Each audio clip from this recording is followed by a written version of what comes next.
Well, in what feels like the night before Christmas for some people, all eyes are on the RBA, who in just a few hours could be set to deliver something that has been the top of wish lists for more than 4 years, a rate cut.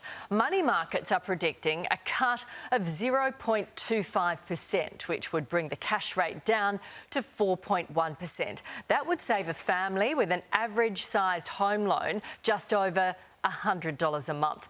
To help break things down, finance expert and founder of Fort Lake Asset Management, Dr. Christian Bayliss, joins me now. Good morning to you. A lot of Aussies have been waiting for this. Yeah. What do you think will happen today?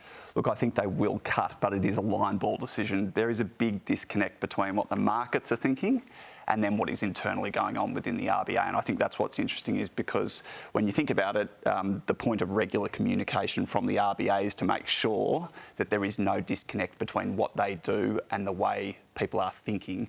And so if they did not cut today, it would be a huge surprise to the market. And I think they would probably come under attack for their communication strategy and these sorts of things as well. So you'd have to lean towards that way. So hang on, are you saying they'll bow to public pressure? Well, to some extent, I think really what it's saying is that the market has become a chorus for cuts. And when you think about it, I've never seen anything like this before, where we've got such a disconnect between the level of caution that's still required because of where inflation's at, i.e. we're still nowhere near the target. We've still got a long way to go. We're still not going to hit sustainable inflation of 2 to 3% until June of 2026.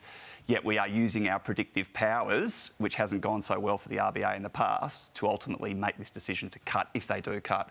And that is a little bit dangerous. My argument would be, why not wait a little bit longer, maybe another 4 or 5 months, in exchange for deeper cuts? That way the Australian people ultimately get more cuts on the table. But equally, I understand people need the cuts today.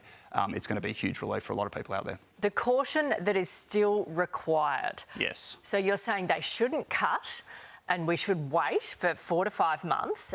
Why should we wait? Because you've got economists up the yin-yang saying, you know, we should cut today, and banks saying they should cut. Yeah, the logic would be that by basically waiting another 3 to 4 months to make sure that inflation is 100% certain in that 2 to 3% band, that we can then come back to cuts with greater certainty and come back with more cuts. So ultimately the Australian people get more by waiting, but equally we've got to understand that some people can't wait any longer as well. So it's a trade-off, but my preference, if I put my economics hat on, would be let's wait and let's give more. Okay, so we might just get one and then wait a while. Exactly. Okay, thank you very much for your insight. Here's Shervo.